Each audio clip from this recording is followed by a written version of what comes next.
Buongiorno, sono Bianca di Erasmus Facile. Oggi ti spiego come si struttura il budget di un progetto Erasmus Plus K1. Ci sono 4 voci fondamentali che fanno parte del budget del progetto K1. Il primo è l'individual support, è quel lump sum, ovvero quell'importo fisso che viene dato a partecipante in base allo stato di provenienza, che deve essere usato per vitto e alloggio. Quindi per ogni partecipante verrà riconosciuto un importo che va dalle 39 euro alle 60 euro, se non erro, che deve essere usato dall'organizzazione per pagare vitto e alloggio.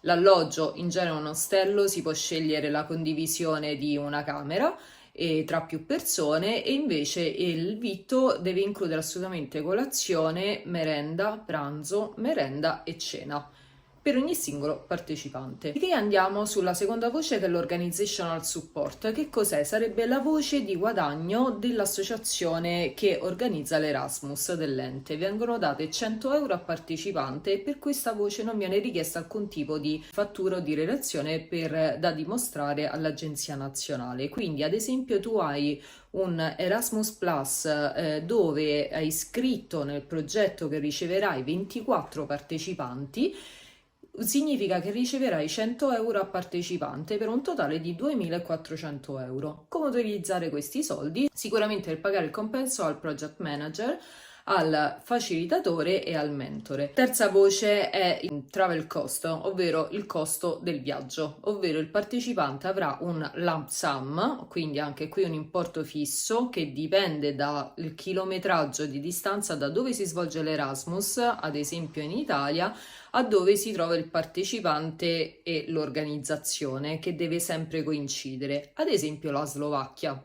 Per questo chilometraggio vengono riconosciuti 275 euro, te lo dice l'Europa. Queste 275 euro devono essere spese per il volo. Non devono essere spese per forza tutte, può essere spesa anche solo una piccola parte, e ciò che avanza lo potrai devolvere per un servizio aggiuntivo per il partecipante. Per quanto riguarda il travel cost, dall'anno scorso è stato introdotto il Green Travel, che sarebbe il poter viaggiare attraverso bus, carpooling, ovvero macchina in condivisione, e treni. Questo significa che viene dato un importo maggiore per il chilometraggio, perché ovviamente devi prevedere che se la distanza è molta devi dare anche la possibilità al partecipante magari di fermarsi una notte in più in ostello, oppure se viaggia di notte gli dovrai pagare comunque sia anche la cena, quindi è maggiore l'importo per dare più servizi al partecipante, in quanto ovviamente è un po' più scomodo, no? Partire comunque sia in treno e farsi 24-12 ore piuttosto che prendere un volo in 2 ore, raggiungi poi il paese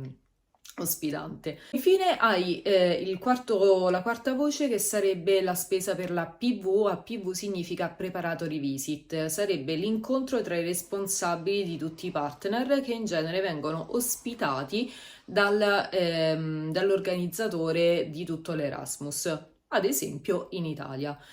Sarà un partecipante per partner e in genere viene o il responsabile o il team leader, che poi verrà anche alla mobilità, e serve per parlare appunto delle responsabilità, di come viene svolto l'Erasmus, di come devono essere scelti i partecipanti, si fa vedere dove si trova l'ostello, qual è la situazione, insomma si fa una preview della mobilità. Anche in questo caso viene dato un lump sum a persona, a partecipante, che è di 575 euro. Ti dico che è poco, infatti la PV in genere viene organizzata di 2-3 giorni, non di più, perché per pagare 3 notti di albergo più il vitto più l'alloggio, 575 cominciano a essere poche.